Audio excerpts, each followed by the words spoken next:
Good morning, afternoon, and evening, everybody. The title to this video, by the way, so before we get into all of that, welcome to my office. This is where I am most of my day, actually. I am in front of a computer. I am doing all the work that needs to be done from real estate and, all that fun stuff. So, but it was my office. I've got some fun shit behind me that I've collected from, my travels and all the rest. But the title to the video, I didn't want to mislead anybody. We are definitely looking at what it takes to essentially eat like a bodybuilder. But I do want to, I want to start from an educational platform before we jump into really what I eat or all that. And I'm going to go through every single piece of food I eat. I actually have notes on my computer here in front of me so I can kind of reference that and really go through it and get a better understanding of stuff. But I do, because I am getting a lot of questions regarding, hey, I want to lose weight. Hey, I'm loving the journey. You look like you're leaning out. What are you doing? And I'm meeting with people as I'm going. I'm meeting with a couple of people friends of mine that want some advice. This was part of my life a long time ago. This was something I did for years and years and years before I got into real estate. And look back 23, 24 years ago, I was a personal trainer. So, there was all that good stuff too. So, this has been part of my DNA and I know a lot of what to do to snap right back into doing it. And look, I think like most people, the biggest challenge I have, again, like most people is sticking to it, and seeing what that looks like on a day-to-day basis and kind of moving through that in order to achieve the goals. I find it difficult, and I'm sure you guys might too, I either go all in or I'm not looking into this thing at all, and that's unfortunately been a good portion of my life where I didn't care. I was exercising every day. That was important to me, and that was something that I did. But the food and the nutrition behind it, it really wasn't top of mind for me. So that's how I gained a lot of weight. That's how I've lost weight as well, same kind of, routine. But at the end of the day, I want to talk specifically about you and specifically about me. So to the few people that have asked, or the quite a few people that have asked, what do you do? How do you start, from an eating perspective? Like, hey, I want to lose weight. I'm working out 4, 5, 6 times a week. I'm exercising, I'm strength training, I'm doing bodybuilding workouts, I'm fatiguing myself, I'm doing the exhaustion, whatever it is, but I can't seem to get rid of the stomach, or I can't seem to, see more muscle definition that I'd like to, because, I'm a little heavier than I want to be, and a little fatter. So, okay, no problem. That's all going to be, look, I want to be clear about where my personal stance is. This doesn't necessarily have to do with the science of everything. And I'm sure there's a lot of reports and white papers out there that can tell you that the majority of people with leaner waistlines and less fat on their body are watching what they eat. Forget about, doing hours and hours and hours of cardio, and strength training, and bodybuilding exercises and powerlifting and all the rest. You could do that until you're blue in the face, but if what you're putting in your body is not helping that cause or not really purposefully toward that cause, you're really not going to get, much action or activity there, as it comes to, moving yourself forward. So let's start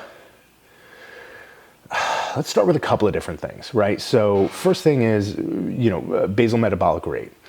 I'm going to put up some things here. I think here. Yeah, I think here.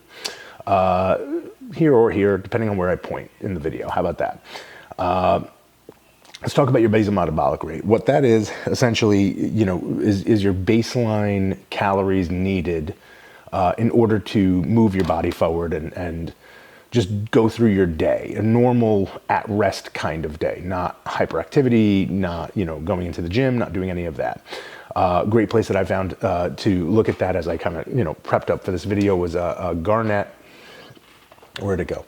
Garnet Health. I'm pretty sure it's garnethealth.org, but it's going to be along the bottom here. There's a calorie counter and a basal metabolic rate piece. I'm going to go through, I'm going to show you, I'm going to use myself as an example. I'm going to just stick to 270 pounds. I am 6'1", 270 pounds, and I'm going to kind of use that for the examples that I'm going to be putting up here. So as you kind of go through, this is going to vary person by person. I was talking to somebody last evening. They were about my height. They weighed less than I did, but they still wanted to lose. And that was the goal, was losing weight. So again, kind of had to look at their basal metabolic rate, had to understand what their calories in, calories out looked like. And that's going to be the big thing for losing and gaining weight, guys. Your body stores fat. We know that, and that can be used and worked over as energy. But at the end of the day, when you get leaner and leaner and you still want to be able to build muscle, you have to look at your calories in, calories out. But right now, let's just talk baseline. Most people, right? So the majority of people walking around saying, hey, I want to lose 10, 15, 20 pounds, right? Again, this is going to work for if you need to lose 200 or 300, but at the end of the day, there are going to be some other restrictions there, and there's help out there for that. So and again, disclaimer, I'm not a scientist, I'm not a nutritionist, I'm not a health expert, I'm not anything like that. I am an amateur at the best, and a bullshitter at the worst, right? So anything that I am giving you guys, I am giving you from my personal experience and what I do. This is personal for me. This has nothing to do with, a degree that I might have or anything to that nature. It really doesn't. This is what I do and this is what I use. So again, disclaimer, you've been warned, right? So you want to know what I do or how I approach this? This is what it is, right? So we're going to start off with the basal metabolic rate. I've calculated it here. I've gone through the steps one by one to kind of show you guys what basal metabolic rate is. Once you start to play around a little bit more with your activity levels, which is another piece to this garnethealth.org, it's going to give you a little bit more of a broader range of things based upon your activity, right? I really should have this in front of me as I'm talking to you guys, because I took all these great screenshots for this video that are showing up over here, but I kind of want to make sure that we're there. So the idea for me, 2168, right? So just to live and not diminish and not do anything, 2168 calories. Little to no exercise, 2601, right? So this is just moving around. So 2168, if I would just be in a bed all day, 2168 is pretty much where I'd be. 2601 is if I'm moving around, going to work, sitting at a desk like this, doing all the rest. So that's another, 430, 440 calories. Light exercise 1 to 3 times a week, and this is all here. Moderate exercise, heavy physical exercise. So I'm personally in that heavy physical exercise 6 to 7 times per week. So it's 4119, right? So 4,119 calories is what it would take for me to maintain. So if I need to go over that number, that's because I want to get more. And if I'm doing less than that, I'm in a calorie deficit and I'm going to be losing weight. What I've done really well and consistently is, and my calories, by the way, are anywhere between 3,100 on an average day. And then on cheat days, I'll go into the 5, maybe even like 5,500 calories, or sometimes even 6, depending on, what we're doing and where we're going. Because I am in that cheat meal once a week or cheat day once a week kind of situation, because I can be. But what I've done really well is I've maintained my weight. I'm going to take screenshots of that and I'm going to put it up here too, just so I can show you guys the last few months, is that I've toggled around 270 pounds consistently. What's happened though, is body fat's diminishing and my muscles gaining. So again, I've been able to play with my calories in, calories out and my macros, which we're going to get into in a second, in order to maintain the weight, because I want to grow muscle. The idea is going up with muscle, going down with fat, right? So that's the science behind what I'm trying to accomplish and that's a difficult thing, and it takes time. It takes a lot of time. So over the last 3 months, maybe I've gained, 5-6 pounds of muscle, but I've lost 5 to 6 pounds of fat. And again, I'm going to continue to do that as I want to go. Or as I'm going along for the next year. So the goal for me is losing 20 pounds of fat, if not a little bit more, while I'm raising another 20 pounds of muscle. So if I could stay at this 270 and compete at 270, that'd be an awesome place to be for me. If we wind up there, I don't know. We're going to find out as we go. Once we've figured out that basal metabolic rate, we can start to play around with some goal targeting, basal metabolic calories, rate, not weight. So then we can start playing around with your calories, right? Something I use consistently every single day. My wife turned me onto it. Thank you, Jess. But she's turned me on to MyFitnessPal. Now, going into this whole entire endeavor of wanting to get back on stage again, I automatically went into knowing what I know and just said, hey, look, here's the meals I'm going to eat, here's the prep I'm going to do, here's how many times a day I need to eat, blah, blah, blah, blah. It was all just came very natural to me. What MyFitnessPal has done is I've been able to finite it a little bit more, and I've also been able to gamify it, which I think has been a wonderful thing over the last decade or so, as far as these apps are coming out and things are happening, is gamifying fitness. I made this analogy to a buddy the night before, and if you guys are watching this, or you guys are guys that are watching this, because this is a guy trait, if you plug something into your GPS and it says you're going to be there by 3 p.m., that's not a guide. That's, hey, I'm going to be there by 2:55 or 2:57 or 2:58. I'm going to beat the GPS, right? You gamify it. Or I can do better than that. So the idea of some of these apps coming out and gamifying this, of saying, hey, I'm going to punch in my calories and then I'm going to see what my macros are, and I'm going to stick to that, or I'm going to beat that, or whatever it is. Now, again, this is where you kind of get into that like wishy-washy area, right? Once you've figured out your calories, or what you need and what you have to do, staying around that caloric intake is going to be very important. You don't want to go dramatically under, and certainly you don't want to go dramatically over. But if you do have a guide and say, hey, look, like for me, for an example, I'm going, on an average day, I'm trying to get in about 3,100 calories. If I go 3,000, okay, I'm all right. If I go to 3,200, I'm still okay there. Now, if I'm going 2,200 and 4,200, well, I continue to do that day in and day out. I'm either getting rid of the gains that I'm making, and my body is certainly not in a happy place. And if I'm going over that consistently, then I'm just putting on fat. There's just nothing, there's no sugar coating or anything around that. That's exactly what you do when you overeat and over calorie your diet. So using MyFitnessPal has been a great way for me to gamify this. And look, I don't get sponsored by these guys. Certainly garnethealth.org is, it's an .org, so I don't think that they're even like for a profit. But so I'm not getting any money for any of this, by the way. But MyFitnessPal, look, they have a monthly membership, they have a yearly membership. And what I like about it is you can find almost any food that you've ever seen or heard. And if it's got a barcode to it, it's almost like 100% in there. But my first piece of advice when starting off with a food tracker or a calorie tracker, listen to it, right? They are based on science. They are based on an algorithm and results that say, hey, look, if you're X amount of height, X amount of weight, and you want to lose a pound a week of fat, or just a pound a week in general, here's the calories you need to consume. And then, by the way, they break down the macros. And if you don't know what macros are, they're going to be your carbs, your fats, and your proteins. Those are your macros. Now, your micros, we're not going to get into. I'm not going to talk to you guys about that. But those are your building blocks to your diet, or what you're eating and what you're putting in your face. It all will break down to either a carbohydrate, a fat, or a protein. So I tell people, enter it into the app or whatever app you may want to use. It doesn't have to be MyFitnessPal, but enter it in and leave it there. Pay no real attention to it. Second thing I would advise is start to log your food every day. Know what you're eating, right? So there's a lot of guys that might step on the scale every day. I'm a once a week kind of person. The app helps me just keep track of that because I have a scale and I weigh myself once a week and see what that looks like. I'm not at the level of playing with looking at my body fat yet or testing that or anything to that nature. But start logging your food every day.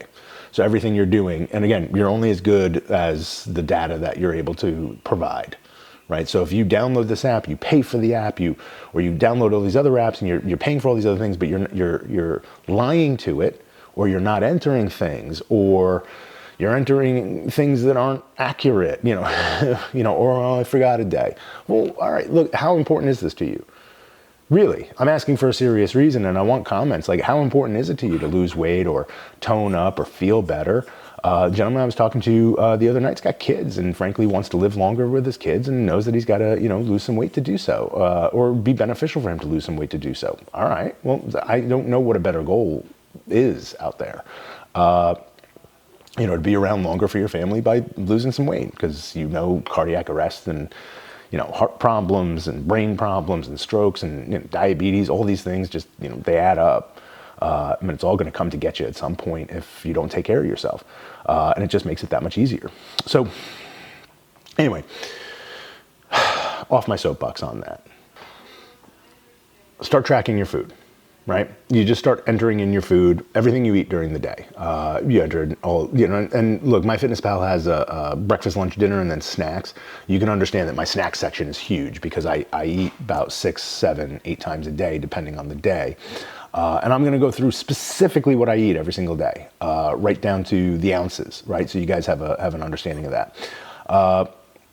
But start tracking all of your food and do that for a whole entire week. So do that from a Monday through Sunday, which by the way, if you're watching this video and you've been thinking about tracking your food or you've been thinking about whatever it is, start right now. Like right this second, pause my video, go to MyFitnessPal or go to another tracker, do whatever you want to go do, pause now, go do it.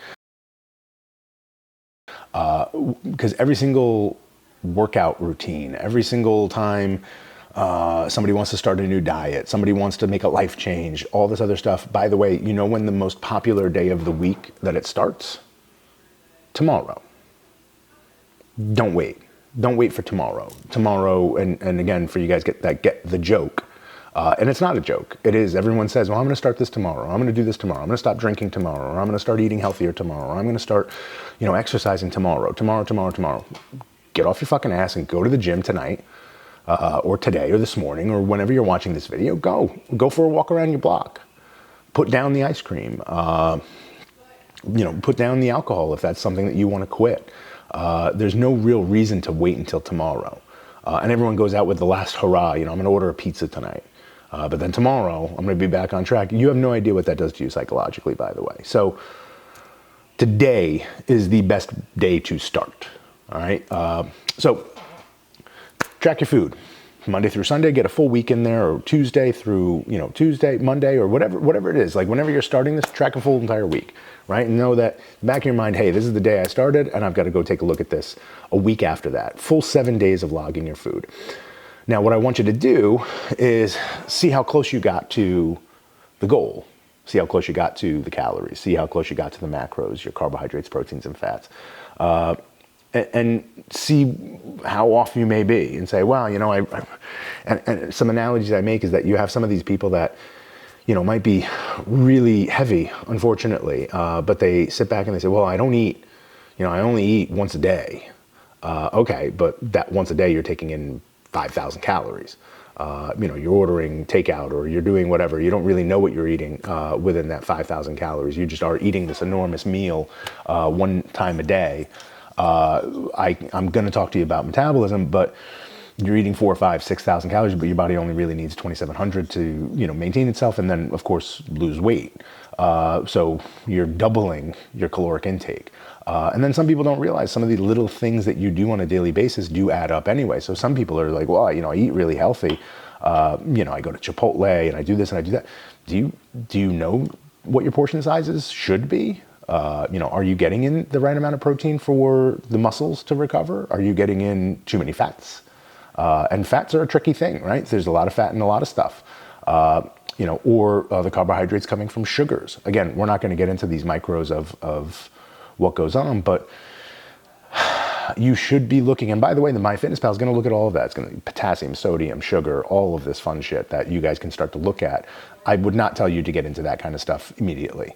Again, carbs, fats, proteins, and calories. Calories in, calories out. So once you look at it for a week, say, all right, well, how close did I get? Now, some of you might be, looking at this a week later and say, well, you know what? I'm only a couple hundred calories away. This should really be pretty easy. Some of you guys be like, wow, I didn't realize what I was doing here was so many calories over there. Or this impacted me this much this way. Or, that I'm cheating a little bit more frequently than I thought I was because now I'm looking at it in front of me in a whole entire snapshot of a week. don't want you to change drastically almost anything. I want you to pick one thing from one meal that you might see consistently. That might be a can of soda every day that you have, and it's your treat. That might turn into a seltzer, right? Or even a diet soda. Look, I drink diet root beer. I don't give a shit what anybody says. I love diet root beer. Am I going to do that closer I get to the prep? Probably not. But right now, we have a soda stream. We pump the bottle in, make our own seltzer, and then I pour the little packet in of A&W root beer, sugar-free, and I have that as a treat and with my dinner at night. Sue me. The rest of the day, I'm drinking 270 liters of water. No, 270 ounces of water, Jesus.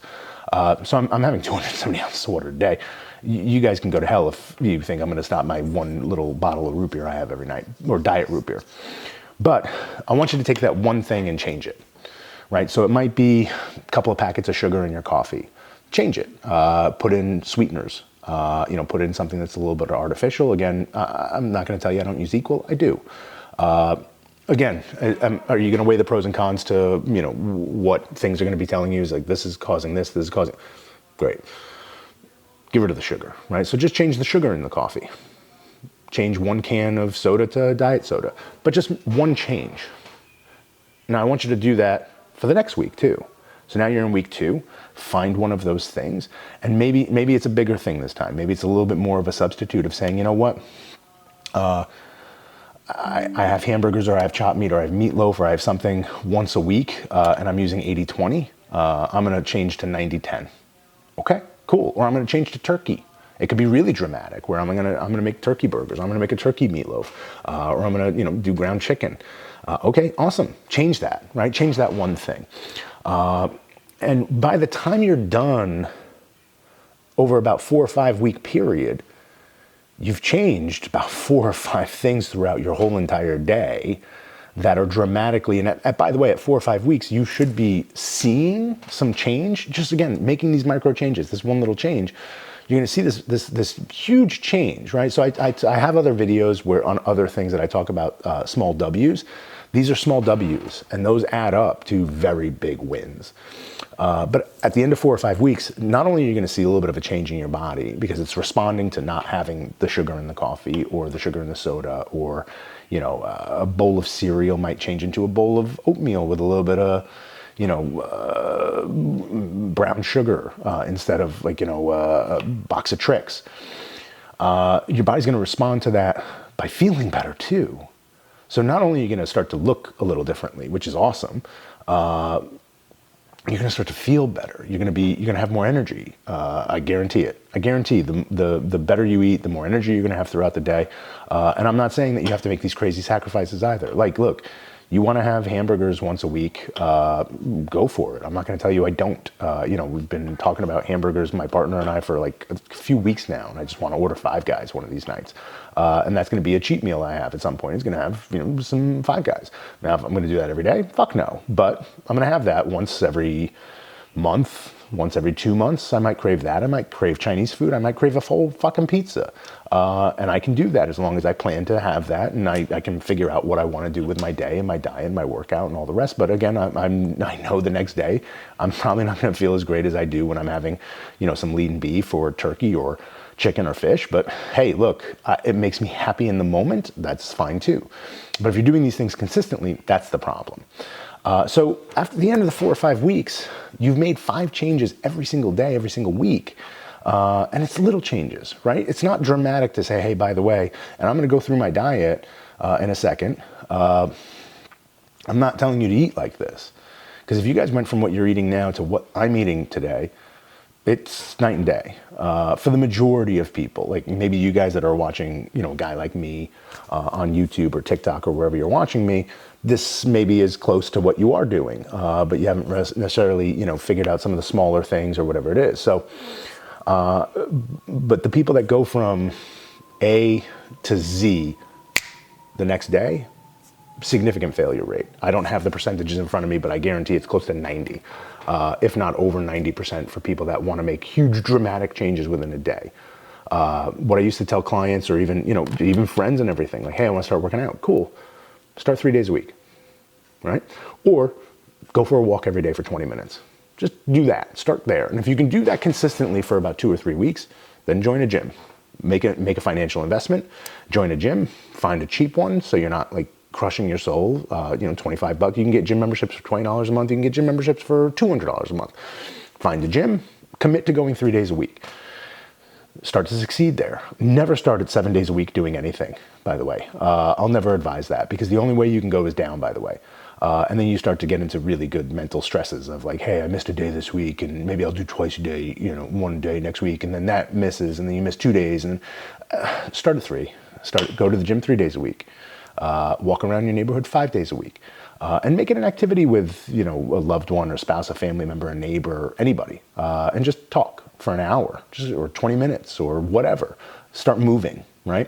And then get the commitment going. Once you see commitment in these small W's, then you can start to make bigger changes and do that accordingly, right? This is not something that, I see these things as I'm flipping through my TikToks or my feeds everywhere. It's like, if you start today, in 28 days, you'll look like this. And there's this, guy goes from this to this. I was like, no, stop. Nobody's like, the failure rate on that is immense. And even if people are successful within that 28 days, the 29th day, they're back on whatever they're doing. They've not necessarily, the majority of them have not made this progressive life change. There is a minority of them out there that say, cool, I've picked up a huge amount of habits that I'm really excited about. And that's what this is all about, by the way, is habits. Like, this is why they talk about, like, when you go see a nutritionist or a doctor or whatever, what are your eating habits, right? In my life, it's, what's my eating job? It's not a habit. I eat as a job almost. So small changes, right, along the way. Small progressions along the way. This does not have to be a drastic change. I got here through small changes, maybe over 3 or 4 weeks, but small changes. And then I gamified it. And then I had more fun with it. And I try to sneak things in where I can, say, hey, look, I feel I deserve this, or it's going to make me happy. I'm looking for that little hit. And I want that. It's maybe a flavored rice cake. But I'm going to go do that. Or it's a little bit of extra honey that I might use, which that's a big condiment for me. Honey mustard, sugar-free ketchup. Everything, by the way, is either very low sugar or sugar-free, except for the honey. The honey's sugar, but really good sugar. Again, I'm not going to talk about the micros of things, but honey's been a good saver for me as far as bringing flavor into things that I want to have. So without further ado, let's talk about my diet and what I do, and some of the reasons why I do it, and some of the reasons how I do it. Okay, so give you guys just a day, and I'll see if I can just, I don't know, it's a lot, so I don't know how much I can put in the screen here, but my pre-meal, right? So when I wake up, I get a scoop of colon broom, which is the fiber that I need and my body needs. Again, when you have a high protein diet and it's difficult to get in fibrous foods, vegetables, and you're really exiting out a lot of starches and stuff like that, bringing colon broom has been fantastic for me. So I have a scoop of colon broom. I now switch over to colon sweep, by the way. So whatever. It's the same shit. It's the same ingredients. So I'll have a scoop of colon broom, and then I'll have 2 to 3 cups of coffee with some equal in it, and lactated milk. So it's lactose-free skim milk. I buy 3 or 4 of the jugs. They're not gallons, but I buy 3 or 4 of the jugs, keep them in the fridge because I go through them pretty regularly, because that's a big go-to for me for my shakes, my coffee, and everything else. Then I'll get to my meal, which is probably about 20 minutes, half hour after that, at best, after I've had my coffee and I've kind of just woken up for the day, right? I'll have half a cup of oats, just oats, and I take a scoop of Hexapro protein. It's a meal replacement, so it's got a little bit of carbs, a little bit of fats to it. Put that in a little blender cup. I have a NutriBullet. That's what I use. It's over here. And I mix that with a little bit of lactate and water, sometimes ice, depending on, how I feel. If, want to get something a little cooler or chillier. So 1 scoop of Hexapro, oatmeal, or half a cup of oatmeal, a little bit of lactose-free milk, skim milk, and then water, ice, blend that, drink that, right? So I've liquefied oats and I just drink that. Then I get into my pre-workout, which is going to be 2 scoops of Amino Energy by Optimum Nutrition. Again, not a sponsor. By the way, none of what I'm talking about I have a sponsorship with. And I have my 5 grams of creatine within my pre-workout. So I down that real quick. I make my shake for my post-workout. I hop in the car, go to the gym, which is about 7 minutes away. I get my workout in, and I'm on to meal 2. Meal 2 is my post-workout meal. That is a pretty heavy-duty shake. It has got 2 scoops of Isoflex, whatever flavor. Pick a flavor: strawberry, chocolate, cookies and cream, or chocolate peanut butter, or vanilla. I know, I like vanilla. Got a half cup, or no, I'm sorry, third cup mixed berries. So that's strawberries, blueberries, blackberries, all that fun shit. Lactate-free skim milk, about third of a cup of that. 20 grams of dextrose, that's sugar, I talked about in another video. Go watch the other video when I talk about my supplements and my protein. And then water. And I mix that up. So again, I've got a little bit of carbs, a little bit of fats, but mostly protein. And that's my post-workout. Meal 3 is about 2.5 hours later. And I'm saying that because I think it's important that you guys understand the timeline, right? So I'm eating every about 2.5 to 3 hours. And I'm going to talk to you guys about why that's optimal. Meal 3, about 8 ounces of chicken thigh meat. Some days it'd be chicken breast, depending on what I've prepped. Some days it's tilapia. Some days it might be leftover beef from the night before. But it definitely is usually a little bit of a fattier meat. My coach says eat like a lion during the day and eat like a rabbit at night. I don't really follow that 100%, but whatever. But I like the chicken thigh meat sometimes more so than the chicken breast. It's a little bit more flavorful. It's a little bit more fatty. Yes, the macros are certainly different within them. But at the end of the day, right now where I'm at, I can afford to have the chicken thigh meat and be fine. So I have about 8 ounces of chicken thighs, meat, just the meat, not the skin. I bake chicken thighs. I gotta go find chicken thigh meat. I'm gonna go to Costco and see if they have that. I bake the chicken thighs and I take the skin off, which is like that's like sacrilegious almost. But I take the skin off. I cook them with the skin on because I want that flavor and a little bit of fat to it. And then I just chop off the chicken thigh meat and put it into a big bucket. And so I just dig out 8 ounces of chicken thigh meat. Quarter cup of white rice, half cup of vegetables. It's broccoli, peas, carrots, cauliflower, or spinach. And then about 2 teaspoons of honey, just regular organic honey. I don't do local bee pollen honey or whatever it is. Just 2 things of honey. And I put that on my whole entire meal. So it's on the chicken, it's on the rice, it's on the vegetables. And I'm still using salt, pepper, garlic, paprika or cayenne sometimes. I'll add to my chicken. So I'm still using all of the flavoring and the seasonings that I want. So I can certainly do that, and I don't really care. And I'm not going crazy with sodium, but it's in my diet. I'm up to meal 4, so about another 2.5 hours after that. Again, I'll do another 8 ounces of chicken, but this time it'll be chicken breasts or it'll be fish. I tend to lean toward tilapia. It's easy, stays together pretty well, and I can cook it in bulk and keep it for about 4 or 5 days and not really care about it. And I just reheat it and call it a day. Quarter cup of rice again, and a half cup of vegetables again. I will again have 2 teaspoons of honey with that as well. Or maybe it switches over to honey mustard or sugar-free ketchup, depending on what it is. Meal 5 is a shake, and that's gonna be 2 scoops of Isoflex, 1 scoop of Naked PB. I talked about that in a supplement video, so go watch that video. Again, lactate-free skim milk, the lactose, water, and then I'll get 2 caramel rice cakes. So I'm not getting my the fruit or the dextrose in this. So my carbohydrates are coming from 2 rice cakes. And I like the caramel ones. I know people like white cheddar. I just found chocolate ones. Those are kind of interesting and fun. So I'm trying those out. The calories are a little bit more, like 10 more calories per cake, but whatever, it's 50, 60 calories. It's 50 or 60 calories. So 2 rice cakes, 2 caramel for me is preferred. So we are up to, hold on a second, meal 1, meal 2, meal 3, meal 4, meal 5. So meal 6 now. This is around dinner time, so it's about 2.5 hours after that. Again, I'm eating every 2.5 to 3 hours. This is going to be dinner. So 8 to 9 ounces, depending on the size of the steak I get. It goes up to 9 ounces, so it depends on if I'm having red meat that night, which I have red meat twice a week, or some sort of, whether it's bison or steak. I tend to go for the ribeyes right now. That will change again as I get closer to showtime. but I'll have 8 to 9 ounces of meat, meat, fish, or chicken. I don't really like turkey. I don't like ground turkey that much. If it's in the house or my wife makes something with ground turkey, I'll eat it. But I typically, stick to what I like. And I have zero problem doing things day in and day out. I don't get bored easily. It is tiresome after a bit, but it's not boring. I'm not sitting here thinking, man, I wish I had fried chicken instead of this. That's not something I've gotten into, as months have progressed on. Maybe after a year of this, I'll tell everybody to go fuck off, that fried chicken is amazing. But for now, I'm doing great with this. So I have 8 to 9 ounces of meat, fish, or chicken. I make a homemade stir fry.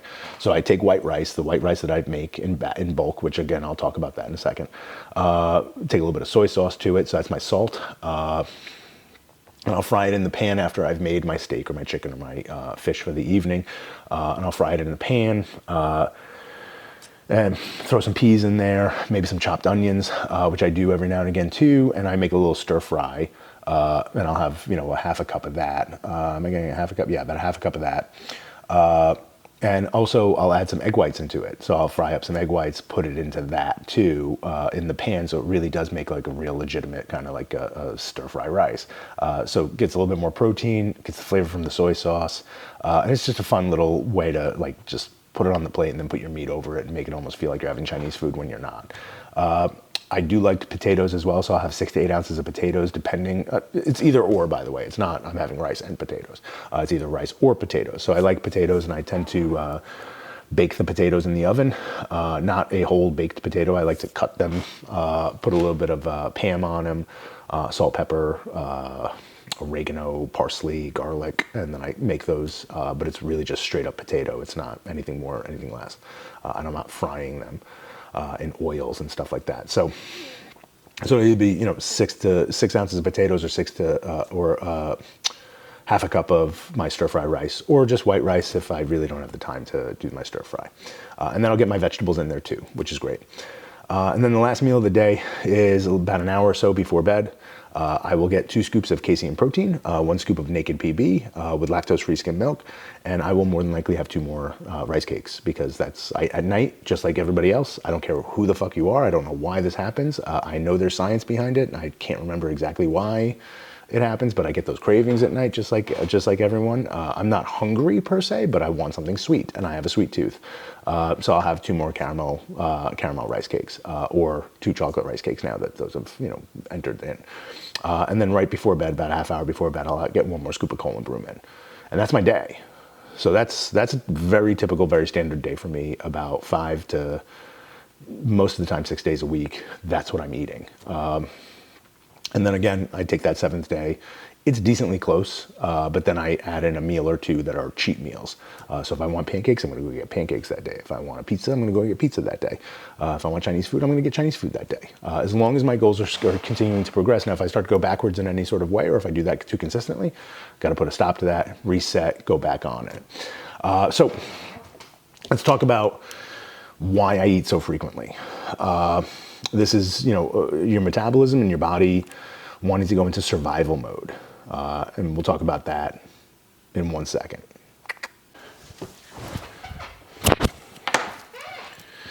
Sorry about that, guys. I'm actually in the middle of cooking dinner as I'm doing this. Didn't come up with the idea and say, hey, let me stop cooking dinner. But I got potatoes in the oven. I had to flip them around. Anyway, survival mode, right? So your body, why it does what it does. Your body wants to survive. This is natural for your brain, your body. It says, hey, look, we're going to survive. Whether or not Numbnuts over here knows what he's doing or not, we're going to figure it out. So how does it like to survive the best? Is stores fat, wants energy, needs to make sure that it's going to sustain itself. This is why, like when in the colder months, your body almost automatically puts on a couple of pounds of fat because it's cold and it wants to insulate itself.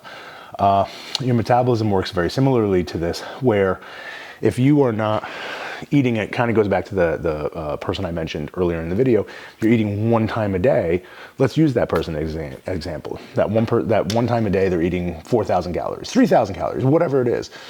5,000 calories. Their body goes into a mode of saying, hey, look, I know this person's not gonna feed me for another 24 hours. I don't know what they may need to do. The fire might happen, they need to get out, they run, they need to do whatever, so I'm gonna store some energy. Out of this one meal that this person just fed me, I'm gonna store some energy. How does your body store energy? Fat. So what you're doing when you're eating frequently throughout the day, and again, 2.5, 3 hours, and again, there is science behind this. Don't trust me for it. Go, look it up. Go find some white papers on it. But feeding your body every 2 to 3 hours is essentially telling your body, hey, you're going to be okay. I've got food coming. You're going to be fine. So what does it do to the meal that you just had before that? It says, oh, I'm going to take what I need out of that, expel the waste. Do it again and again and again and again. So you're continuously doing that. Right, and this is why you end your day with some protein and on all the rest because it needs to recover, and you start your day with a little bit of protein and carbohydrates because it needs to go and start your day. But that's I'm not going to call it a metabolism trick, but it certainly is helping your metabolism get into the idea and get into the groove, which is why like cheat days. And look, if you see like Dwayne "The Rock" Johnson do a cheat day, cheat days aren't crazy, by the way. He does like gluten-free pancakes and like protein pancakes and all that. Like these giant stacks of pancakes really are not like full-fledged pancakes, by the way, from a diner. But he'll bring in probably 6,000, 7,000 calories, but his body is so used to doing this on a routine, and because the rest of his week or whatever it is so phenomenal, his metabolism is moving at light speed. So for him, he eats like that for a day. By the next day, his body's right back into the routine. This goes for a lot of bodybuilders and a lot of people that eat very similarly to what I just described, is that your body can bounce back very quickly. You might be a little fluffy the next day, but the day after that, you are good to go, as long as you're back on the routine. So this isn't tricking your metabolism, this is working your metabolism, and saying, hey, I'm gonna improve my metabolism, and then your metabolism is gonna help you out as you go through this progression. And then the last thing I wanna talk about is meal prep. I don't know how you guys feel about reheated food. But I am an advocate of reheated food. What that means is, depending on the day of week that I'm running low on something, I will go ahead and cook. And it's usually, I'll have 3 or 4 pounds of chicken thighs, 3 or 4 pounds of chicken breasts. I'll have 2 or 3 cups of white rice already pre-made and packaged and put into the fridge. And then when it's mealtime, I come out, I get a plate, I make it all. Or if I need to be on the road or do whatever, I take it all and I put it in a Tupperware container in a little bag, and I move around with that. Or if I need to do that for 2 or 3 meals throughout the day, because I'm going to be at meetings or out on the road or do whatever, and get a sleeve of rice cakes and move on with that too, and a little bit of some honey. I'll pack a lunchbox, right? But that's how I prep. I cook 3-4 pounds of thinly sliced chicken breasts. I cook 3 or 4 pounds of chicken thighs, and I package it in containers about this big. Put them in the fridge. I know what chicken thighs look like. I know what chicken breasts look like. I don't need to label this, and I know what fucking white rice looks like. And those 3 things are sitting in the fridge at almost any given time. Dinner tends to be a little bit different for the wife and I. She's a big crock potter. I'm not, but she does crock pot meals. Or we cook every night together. We might be eating 2 totally different things. Tonight we're not. We are having steak and potatoes. So we're excited about that. Together, it's Friday night. We cook, she cooks her food, I cook my food. She's on MyFitnessPal. That's why, again, I give her all the credit for finding this app. But we cook together and we eat together and we enjoy ourselves most nights. There's a lot of nights that I am out, or quite a few nights that I'm out with meetings, working, doing all the rest, because my job does do nights and weekends. It's par for the course. But as many nights as we possibly can, if there's a night we can have dinner together, we are going to have dinner together, and we cook that. So dinner is, and look, when I do have those meetings or whatever it is, look, I'm lucky enough to have an amazing wife. She sometimes will cook what I need to eat, or I have this in the fridge, whether it's the grilled chicken, the chicken thighs, or whatever, and I can just pop it in the microwave and go. But that's my meal prep. So guys, again, thanks for joining me. That's what I eat. That's how I prep it. And these are some of the tools I use. And frankly, I wanted you guys to walk away with like a little bit of information, just so you guys can start, down your fitness journey, or tighten up your fitness journey, or your eating journey, really, because that's what this is all about. Because again, without eating, your fitness goals are not going to get accomplished. I can't say that enough. Or eating correctly for your fitness goals.